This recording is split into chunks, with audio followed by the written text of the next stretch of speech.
lebih parah lagi, engkau hidup dalam kepahitan karena berantem. Cuma tidak bercerai aja. Karena kenapa? Nanti kalau bercerai keluarga marah, karena itu melanggar firman Tuhan, jadi aib.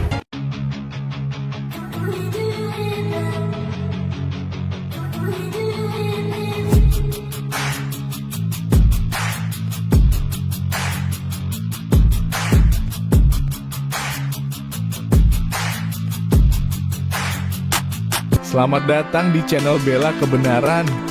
Kami hadir untuk memberikan informasi opini dan atau fakta terhadap situasi yang sedang terjadi. Mari dukung channel ini dengan cara menekan tombol subscribe dan bunyikan loncengnya. Terima kasih.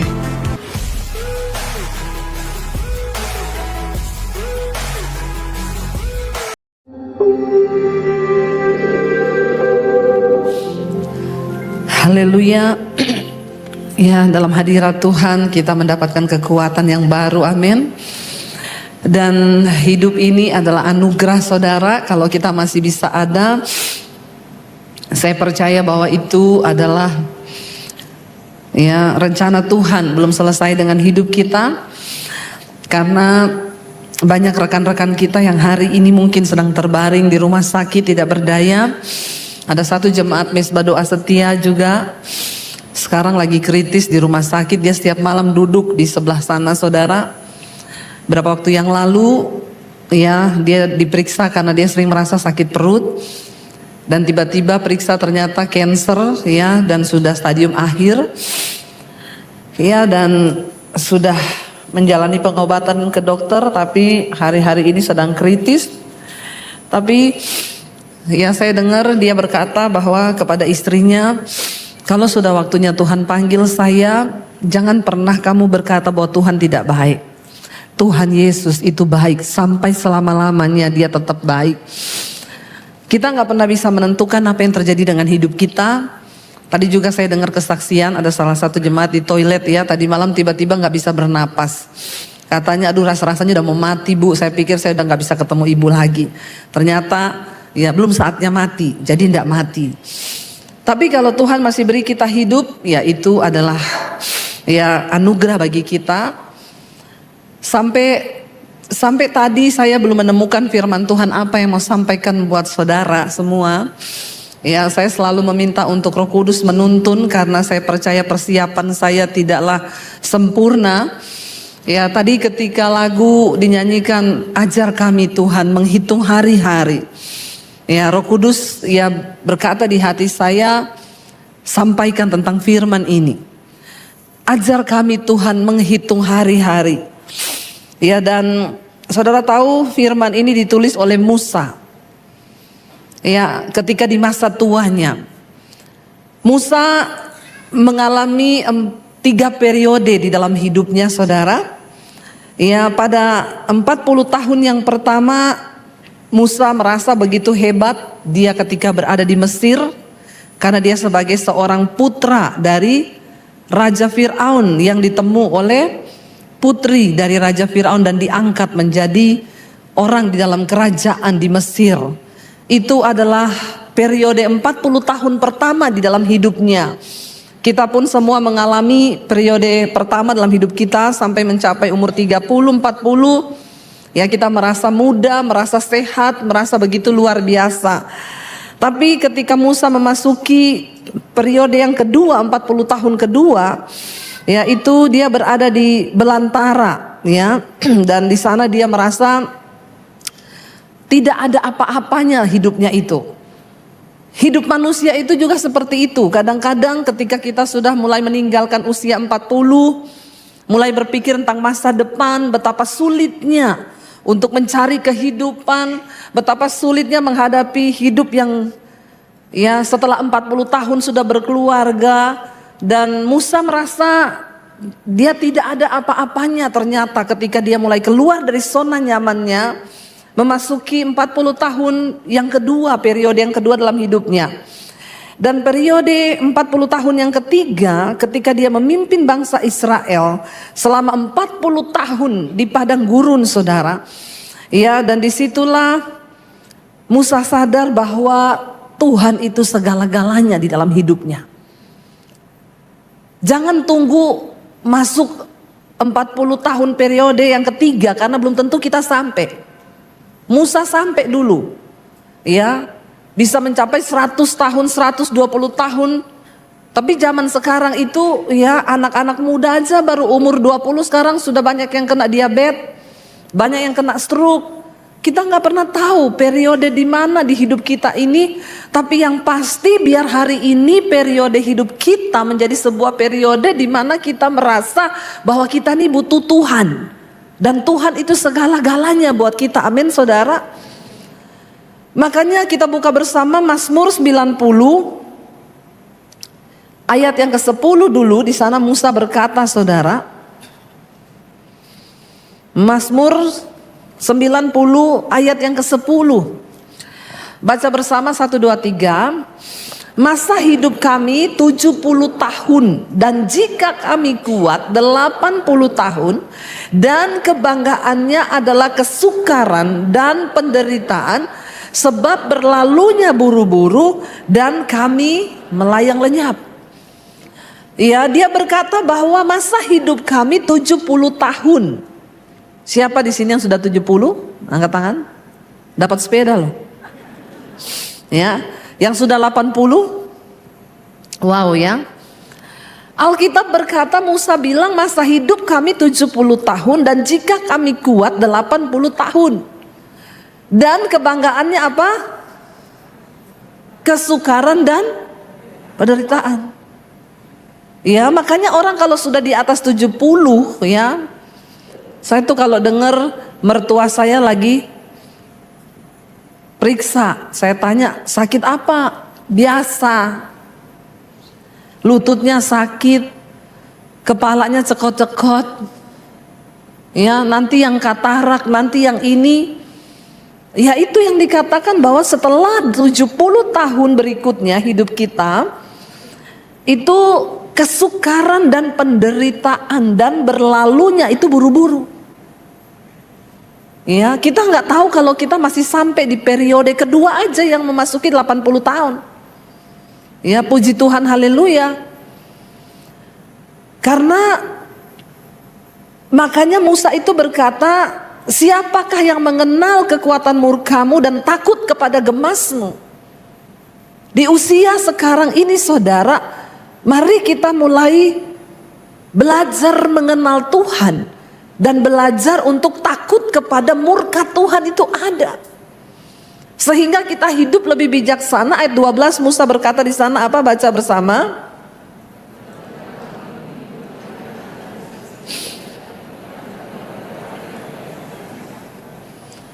Ajarlah kami menghitung hari-hari kami ini sedemikian hingga kami ini beroleh hati yang bijaksana. Menghitung hari bukan saudara lihat kalender terus tanggal 1 gajian ini. Ya, abis ini dapat THR. Ya, menghitung hari itu bukan seperti itu. Mari kita mulai mengenal hari ini periode hidup kita ada di mana, saudara. Ya, jangan tunggu tua baru kita merasa kita membutuhkan Tuhan. Tapi hari ini ketika engkau mendengarkan firman Tuhan, mari kita semua merasa bahwa kita memerlukan Tuhan dan Tuhan itu segala-galanya di hidup kita, amin. Saya tuh loh, 1 minggu yang lalu tuh saya sakit, saudara. Pulang dari Australia 10 hari, nginep semalam, terbang ke Singapura, seminar 3 hari di Singapura. Ya, habis pelayaran dari Australia ke Singapura, 1 malam pulang dari Singapura saya terbang ke Surabaya, saya khotbah di Surabaya. Setelah selesai khotbah tidur 1 malam, besok paginya langsung ke sekolah misi, saya ngajar seminggu di sana. Dan akhirnya saya tepar juga. Ya, pulang dari sekolah misi, saudara, hari Sabtu malam saya demam tinggi. Badan ini rasanya nggak kuat, tapi besok pagi saya harus khotbah 3 kali. Saya bilang sama suami, kalau dibatalkan bagaimana ya? Tapi bagaimana, brosur sudah beredar, ya semuanya sudah dijalankan. Kalau saya batalin, aduh, rasanya beban mental itu susah, saudara. Ya, jadi saya bilang saya harus sehat besok. Bangun itu lemas sekali, saudara. Saya paksakan untuk khotbah 3 kali hari itu. Tanpa istirahat, saya nggak tidur siang. Benar-benar hari Minggu malam pulang sudah saya tepar. Ya, saya demam lagi dan akhirnya sudah nggak keluar suara saya. Tapi saya harus khotbah di mesbah doa karena saudara menunggu semuanya. Ya, dan ya obat saya itu cuma kunyit, jahe, serai plus madu murni yang di depan itu. Jangan lupa pulang beli ya. Jadi itu madu produksi saya, makanya namanya The Bee. Ya tuh baru ngerti kan? Kenapa saudara? Saya tuh baca Alkitab. Alkitab bilang madu itu sangat sehat. Saya cari madu murni, enggak ketemu. Semua madu yang dijual itu tidak ada yang ditok 100% madu murni tanpa gula. Kenapa? Karena memang ada campuran gulanya, jadi enggak ada tok 100% madu murni. Itu kan diperiksa sama BPOM. Saya pelayanan di Bali, ada jemaat mesbah doa datang dari daerah Jogja di pinggiran, ketemu saya di Bali. Karena dia jemaat mesbah doa. Waktu ngobrol cerita dia bilang, "Bu, saya ini peternak madu, peternak lebah." Oh iya, dia cerita tentang lebah itu gini-gini. Bahkan dulu bapaknya itu ya yang punya lebah, peternak lebah terbesar di Asia Tenggara waktu bapaknya masih hidup. Akhirnya saudara saya bilang, "Bu, oh gitu ya, iya gini-gini." Nah satu saat saya lagi ke Jogja, saya tertarik mau kunjungi peternakannya. Saya lihat, oh Bu, harapan saya pergi lihat peternakannya kan berarti saya dibawa di kandang lebah, ini pasti hutan besar lalu lebah-lebah gitu kan. Ternyata saya datang, loh Bu, ini kok enggak ada lebahnya. Ibu pasti bayangannya mau lihat peternakan lebah itu lebah gitu diternak banyak. Enggak Bu, lebah kita itu cuma di kotak ini loh, kotak-kotak ini. Terus dalam satu kotak ini ada berapa ribu lebah, ada satu ratu. Nanti kalau lagi musim kelengkeng, kami bawa lebah-lebah ini di kebun kelengkeng. Lalu lebah-lebah ini bekerja. Terus lebahnya tahu pulang, tahu karena ada ratunya. Lebah tahu pulang, ada suami nggak tahu pulang. Kebangetan ya. Lebah aja tahu pulang, dia tahu satu ratunya itu saudara. Jadi dia nggak bakal ketuker.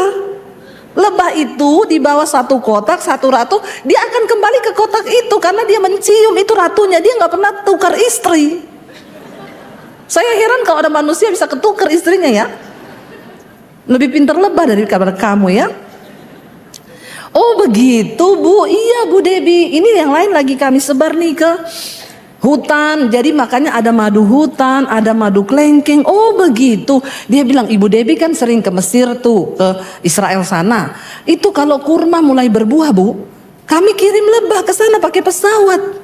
Yang ibu minum itu memang madunya dari kurma sana, tapi lebahnya lebah kita Bu. Lebahnya made in Indonesia.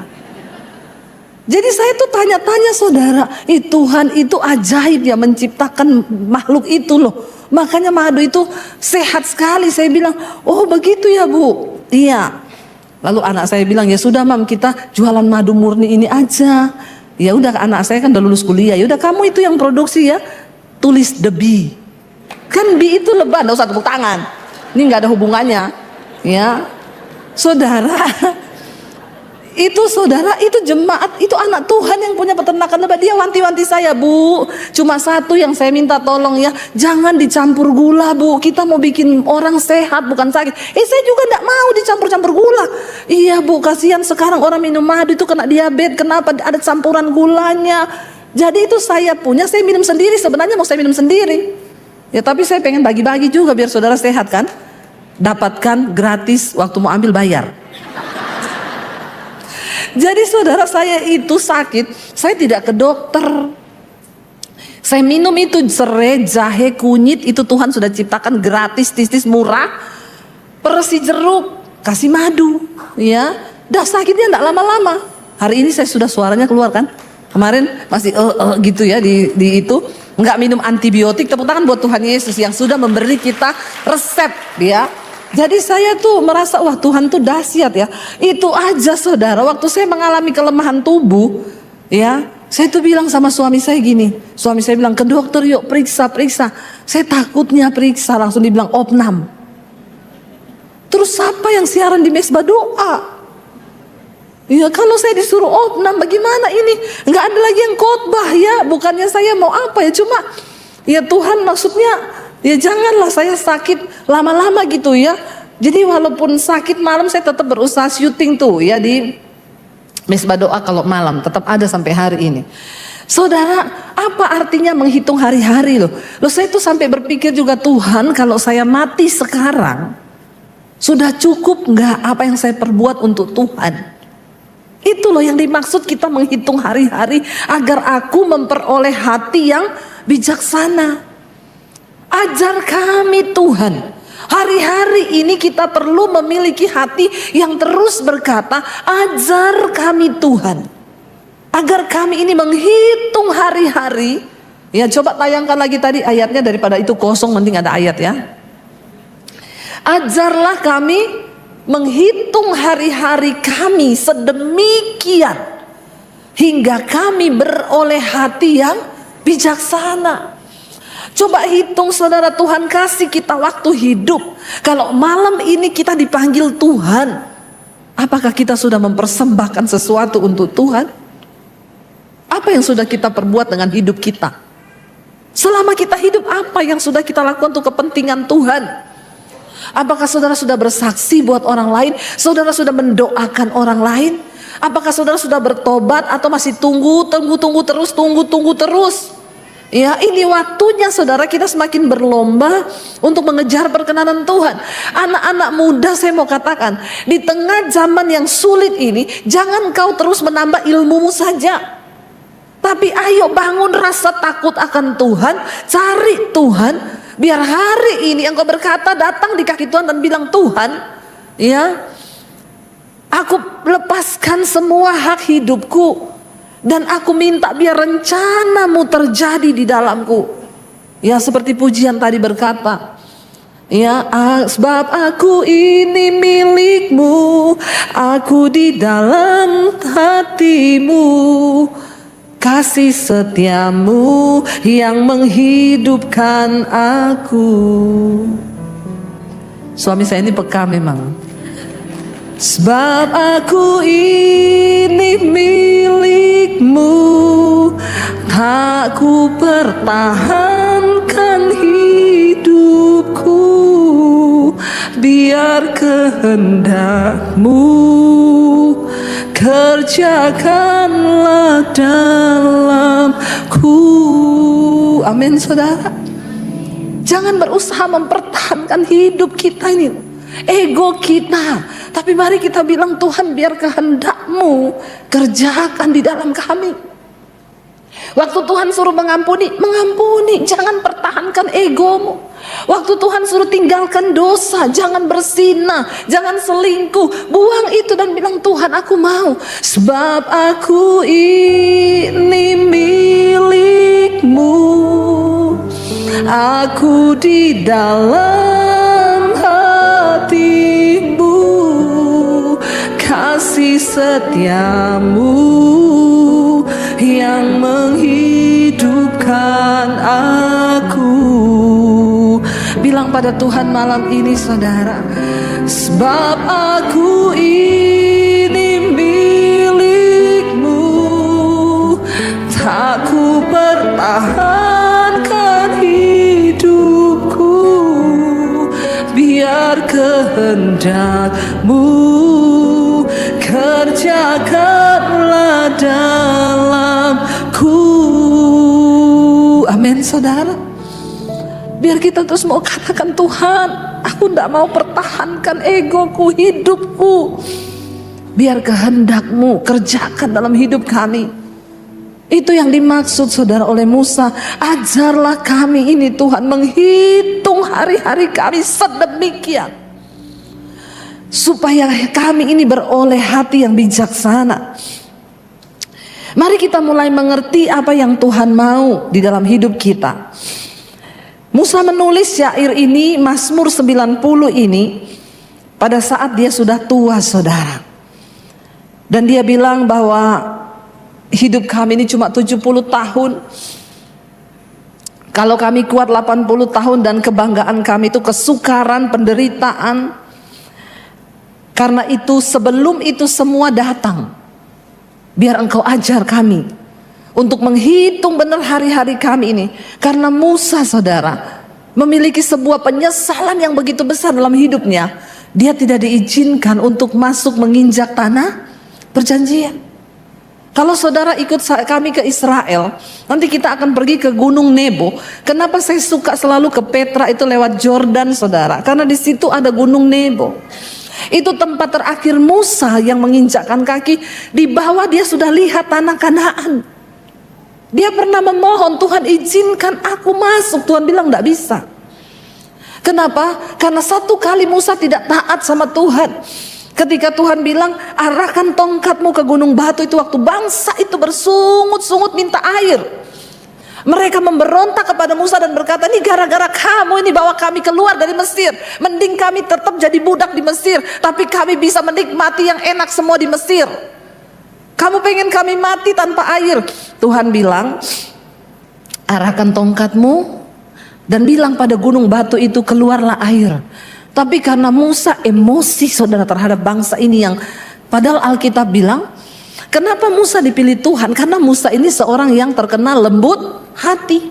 Di seluruh bumi ini tidak ada orang yang seperti Musa lembut hatinya. Berarti suami saya kalah. Orang Solo lewat sama Musa. Nih ya, Musa, Alkitab mencatat satu-satunya orang yang hatinya itu didapati Tuhan paling lembut.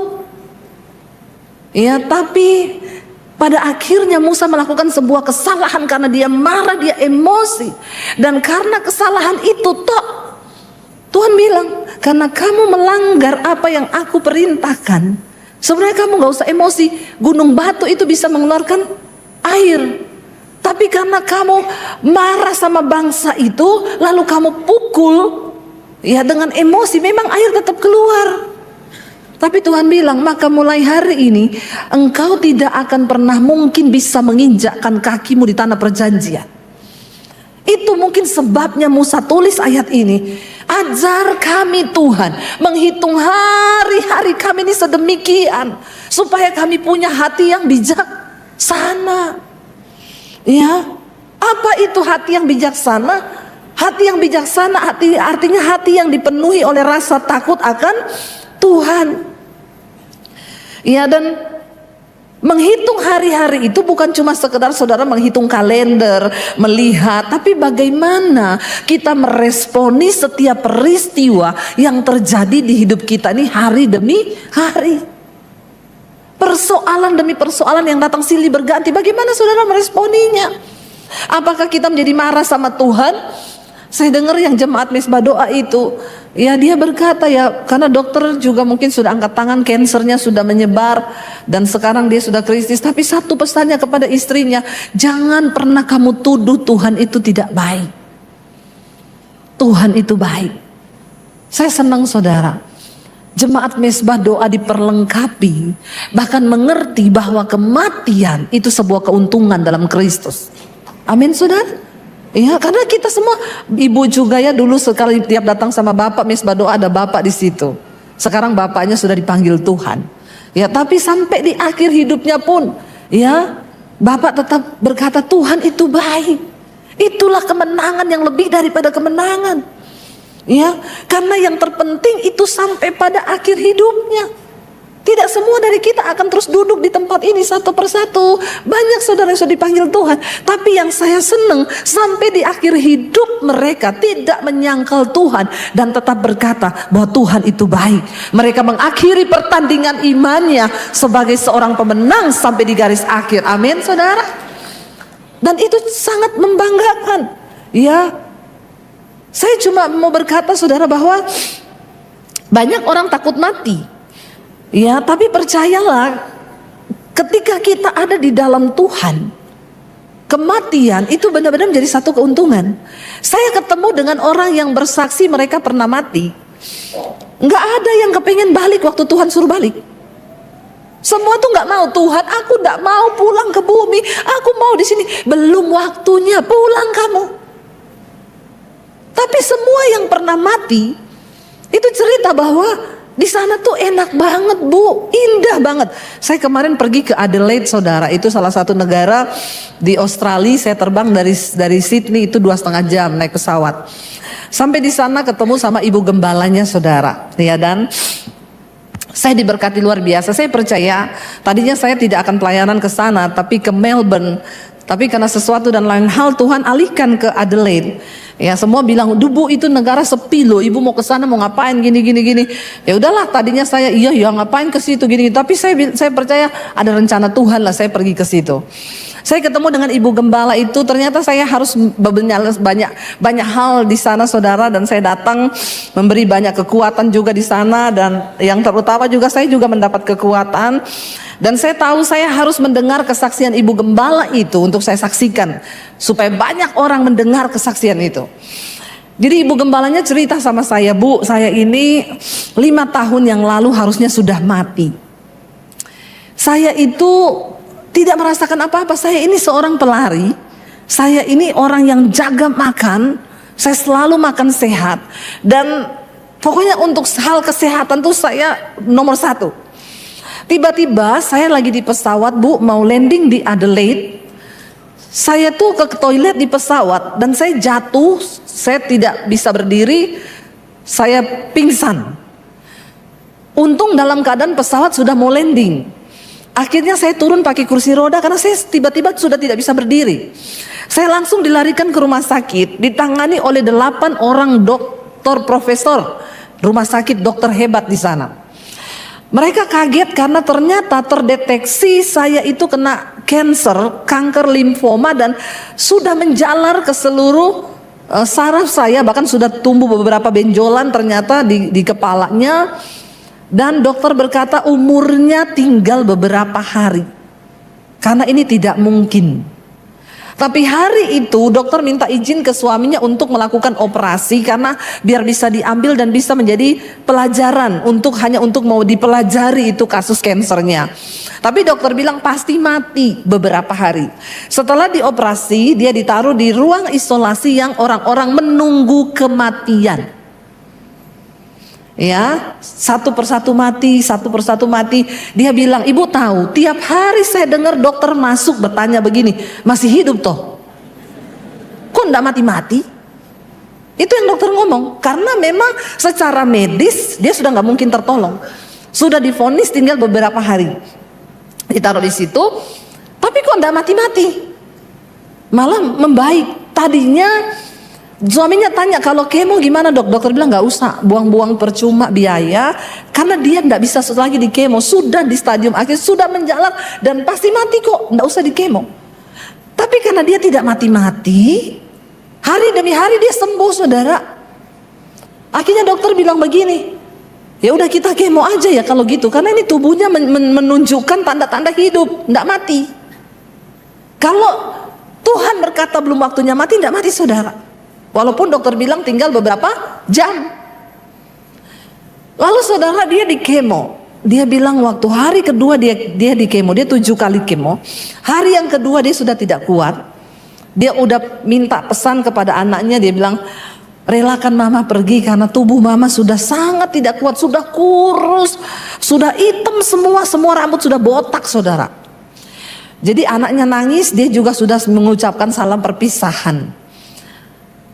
Tiba-tiba antara setengah sadar dan tidak, dia cerita sama saya lihat ada bola, Bu. Bola itu menyala. Bola itu datang ke depan saya mau ambil bola itu, Bu. Tiba-tiba bola itu lari, saya kejar. Saya ada di satu taman yang indah banget, Bu, taman itu. Dan saya lihat di situ orang-orang yang sudah mati yang saya kenal. Mereka anak-anak Tuhan yang sudah mati, dan mereka itu di situ nyanyi-nyanyi, mereka sukacita. Lalu dia bilang ketika bola itu dia sudah mau dapat, Tuhan ngomong begini, "Belum waktunya kamu ada di sini." Lalu Tuhan bicara sama dia banyak hal saudara, Tuhan sampaikan. Tapi dia bilang satu, Bu, yang Tuhan suruh sampaikan untuk jemaat.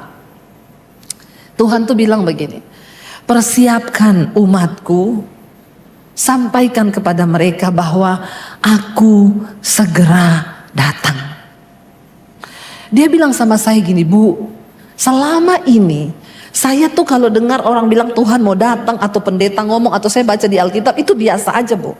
Tapi kali itu, Bu, Waktu Tuhan ngomong face to face dengan saya, ingatkan umatku bahwa aku segera datang. Itu tuh benar-benar hidup, Bu.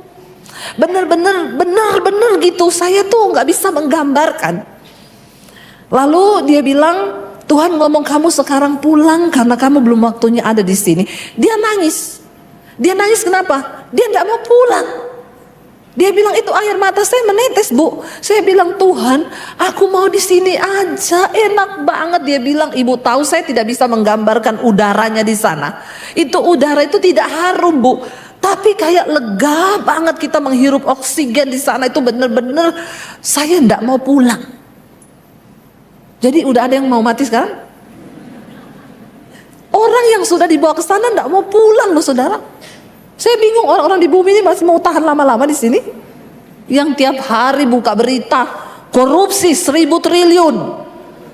Ya korupsi ini, korupsi itu. Sekarang saya tidak mau dengar. Tadi pagi saya buka, ditemukan uang sejumlah ini di berangkas. Saya lewati, saya nggak mau lihat. Saya tutup langsung cepet-cepet HP saya. Saya tutup, suami saya bilang, Say, ini loh ketangkep. Terus saya bilang sama dia, Say, aku ndak mau mencemarkan otakku ya dengan itu berita-berita yang hari-hari ini bikin kita berita palsu mungkin, karena dengan mudahnya semua orang menyebar-nyebar berita. Ya apalagi di Indonesia suka gorengan. Jadi semuanya ditambahin tepung lagi. Yang nggak ada masalah jadi masalah. Jadi akhirnya otak kita tercemar. Saya bilang sama suami, aku tadi sudah lihat itu, tak scroll, tak lewati, aku ndak mau lihat. Kenapa sekarang kamu ngomong? Terus dia bilang, oh iya ampuni, ya Tuhan dalam nama Yesus, dalam nama Yesus. Untuk dia juga segera bertobat. Ya, iya dalam nama Yesus, ya tidak usah lihat yang begituan ya. Tanpa kita sadari loh saudara, hari-hari ini otak kita, hati kita tuh dirusak oleh hal-hal yang begini. Baru bangun pagi nih, ya itu yang kita lihat, gayung lope pink. Jangan kau ikut-ikut saudara ya. Lihat apa lagi, perselingkuhan, lihat ini, lihat, aduh saudara, mencemarkan, ya, oplosan Pertamax, ya, bukan cuma Tuhan Yesus merubah air jadi anggur. Di Indonesia mujizat besar loh, ya, dioplos saudara, Pertalite jadi Pertamax, itu mujizat. Tapi kita perlu berdoa buat bangsa ini, ya. Berdoa sungguh-sungguh buat bangsa ini. Tapi kita sebagai anak Tuhan jangan tertipu. Jangan bangun pagi energi negatif sudah mengalir di otak kita karena di berita-berita. Amin. Ya, saya sekarang pilih bangun pagi putar YouTube, setel lagu-lagu. Hanya dekat Allah saja aku tenang. Amin. Daripada otak kita diisi dengan kita ini hitung hari-harimu ini loh saudara. Ini yang dimaksud hitung hari-hari, supaya kita ini beroleh hati yang bijaksana. Lewati sehari demi sehari bersama Tuhan. Ya jangan biarkan kita dipengaruhi oleh iblis, nanti kita emosi sendiri, kita marah-marah. Tapi itu ibu saudara. Dan akhirnya dia bilang begini, dia bilang, Bu, saya kan sudah lemah banget waktu itu. Akhirnya saya pulang itu. Waktu saya pulang, saya lihat air mata saya itu nyata, Bu. Saya nangis ternyata karena saya tidak mau pulang. Dan saya bilang begini, Tuhan, aku ini kan sudah kau bilang pulang, aku belum mati, berarti kan aku ini hidup. Tapi kan sekarang aku setengah mati Tuhan. Karena tidak bisa makan, badannya kurus, semuanya udah botak. Terus dia berdoa, dia bilang, Tuhan, kalau memang aku harus makan, apa yang harus kumakan? Tapi ini jangan diikuti loh, mungkin Tuhan bicara sama dia ya secara pribadi buat dia ya. Dia bilang, saya dengar Bu, secara audible Tuhan bilang gini, makan daging. Padahal dokter tidak kasih dia makan daging. Dia bilang anaknya, tiap hari kau bawain mama steak ya. Mama mau makan steak yang 280 gram. Diiris kecil-kecil, tiap hari habis. Tiba-tiba dia sehat. Rambutnya tumbuh sampai hari ini dia hidup. Semua dokter di sana terheran-heran. Dan ini peristiwa sudah 5 tahun berlalu. Iya. Wow saudara, saya bilang ibu luar biasa ya. Oh makanya saya juga datang ke situ untuk mendengarkan kisahnya, supaya saya juga bisa sampaikan pada saudara satu pesan Tuhan, aku segera datang. Ayo saudara, jangan buang waktu kita untuk hal-hal yang gak penting. Mari kita berlomba hari-hari ini. Bawa semakin banyak orang untuk mengenal Tuhan Yesus. Keluargamu, saudaramu yang belum bertobat. Nggak usah cari pendeta. Kemarin ada, Bu, saya minta ibu doakan dong adik saya, Bu. Ya, kita mau ketemu di mana ya, Bu? Kenapa adikmu? Dia itu nggak takut Tuhan, dia itu begini-begini. Saya datang sekali mungkin berdoa buat dia. Tapi setelah saya pergi, mulai sekarang saya bilang jangan kau cari pendeta. Keluargalah orang yang terdekat. Ayo kamu layani adikmu, doakan dia tiap hari. Ajak dia untuk baca Alkitab, ajak dia berdoa gandeng tangan. Amin, saudara. Jangan harap-harapkan orang lain, jangan harap-harapkan pendeta. Ini waktunya, waktu kau lihat adikku belum bertobat, bawa dia dalam doa. Orang Kristen sekarang cari gampang. Ada lagi, Bu, ini adik saya nakal sekali, saya titip di sekolah Alkitab ibu ya, Pret. Kau pikir sekolah ini tempat penitipan anak-anak nakal? Ya, kalau mau saya baptis 20 menit, mau enggak? Ya, supaya bisa diubahkan. Cuma Tuhan yang bisa mengubahkan orang. Ya, ayo kita sama-sama berdoa hari-hari ini. Ajar kami menghitung hari-hari supaya kita bisa melihat, saudara, Tuhan ini jiwa loh. Itu juga maksudnya.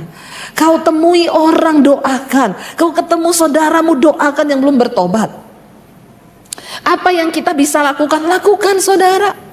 Ya, hitung hari-hari kita sedemikian hingga kita beroleh hati yang bijaksana. Ya, karena firman Tuhan berkata bahwa ya, mari kita mulai menghitung hari-hari kita, karena apa? Hari-hari ini adalah jahat. Pergunakan waktu yang ada, sebab hari-hari ini adalah jahat. Kita berdoa supaya setiap detik yang kita miliki, ya, jangan setiap jam, setiap hari 24 jam. Ya, 2 jam dipakai untuk nonton film porno. 2 jam lagi buat apa? Nonton TikTok. 2 jam lagi buat apa? Buat goyang TikTok. Ya, banyak sekarang orang jadi stres, saudara, sampai anak-anak, ibu-ibu, oma-oma. Ayo kita nih berdoa. Hari-hari kita itu kita pakai buat apa? Ya, 2 jam buat ke salon. 24 jam itu kita diberi 1 hari, kan buat 8 jam tidur toh.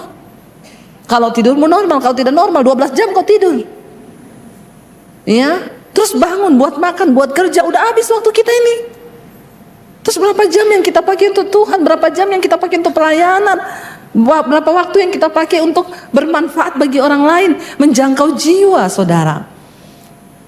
Musa berkata, Tuhan, ya, ajar kami untuk menghitung hari-hari kami ini sedemikian, supaya kami ini beroleh hati yang bijaksana, supaya kami tidak memakai hidup kami yang cuma 1 kali ini, saudara. Masa hidup kita ini cuma 1 kali, ya.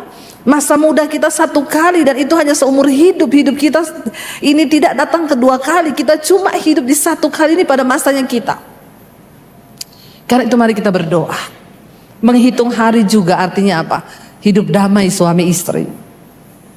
Jangan sampai menikah berapa lama, Bu? 25 tahun. Tapi 10 tahunnya bisa ranjang. Ya, buat apa, saudara? Kalau sudah terlanjur, ayo bertobat.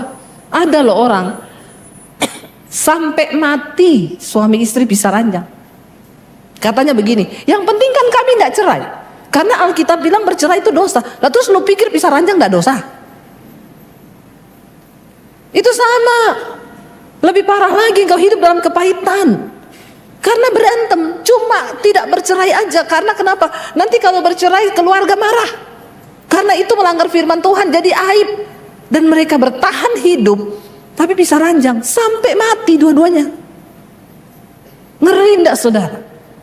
Itu namanya engkau tidak menghormati Tuhan. Mari kita hidup menghormati Tuhan. Dengan cara apa? Kita melakukan firman Tuhan, kita bertobat hidup ini, saudara. Dalam keluarga, dalam rumah tangga, hargai hari-harimu, anak-anak muda. Jangan engkau melakukan hal-hal yang tidak kudus di luar sana. Sebab Tuhan mengenal hari-harimu. Dia tahu. Ya, enggak usah pacaran dulu, daripada pacaran membuat engkau berdosa. Orang tua kita punya waktu yang sedikit. Saya ini loh, Bu, sudah umur 70 tahun. Tapi sampai hari ini, saya tuh musuhan sama ipar saya, Bu. Enggak ngomong saya sama dia. Ada yang sama kakak saya nggak ngomong, kenapa? Saya benci sama dia itu, kelakuannya begini. Hitung hari-harimu supaya engkau memperoleh hati yang bijaksana. Untuk apa kita habiskan waktu yang ada dalam hidup kita? Karena satu saat nanti ketika kita menghadap di tahta pengadilan Kristus, kita harus memberikan pertanggungan jawab terhadap hidup kita, saudara. Karena itu mari saya berdoa buat kita semua. Kita mau mempersembahkan hidup kita pada Tuhan. Kita akhir.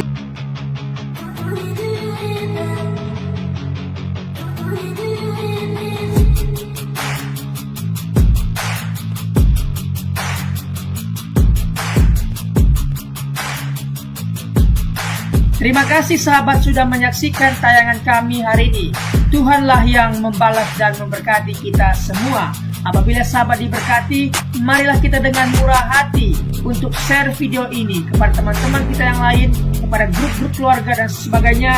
Dan jangan lupa meninggalkan komentar di bawah video ini, serta menekan tombol subscribe video kami, sehingga sahabat tidak ketinggalan video-video terbaru dari kami. Terima kasih. Tuhan Yesus memberkati kita semua. Dan dengarkanlah firman Tuhan singkat ini. Mintalah maka akan diberikan kepadamu. Carilah maka kamu akan mendapat. Ketuklah maka pintu akan dibukakan bagimu. Kita harus melakukan sesuatu sampai sesuatu itu akan terwujud atas hidup kita. Minta, cari dan ketuklah maka Tuhan pasti membukakan pintu. Lukas 18 ayat 1. Yesus mengatakan suatu perumpamaan kepada mereka untuk menegaskan bahwa mereka harus selalu berdoa dengan tidak jemu-jemu. Kita berdoa dengan tidak jemu-jemu. Terus minta maka pasti akan diberikan. Tuhan Yesus berkata, karena itu aku berkata kepadamu, apa saja yang engkau inginkan ketika engkau berdoa, percayalah bahwa engkau telah menerimanya dan engkau akan memilikinya. Amini ayat firman Tuhan ini, bahwa Tuhan pasti memberikan segala sesuatu yang kita butuhkan. Semoga Allah, sumber pengharapan, memenuhi kamu dengan segala sukacita dan damai sejahtera dalam iman kamu, supaya oleh kekuatan Roh Kudus kamu berlimpah-limpah dalam pengharapan. Terima kasih. Apabila sahabat ada komentar dan pendapat yang lain terhadap video hari ini, boleh tuliskan komentarnya, pendapatnya di kolom komentar di bawah video ini, sehingga kita boleh diskusi di sana.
Tuhan.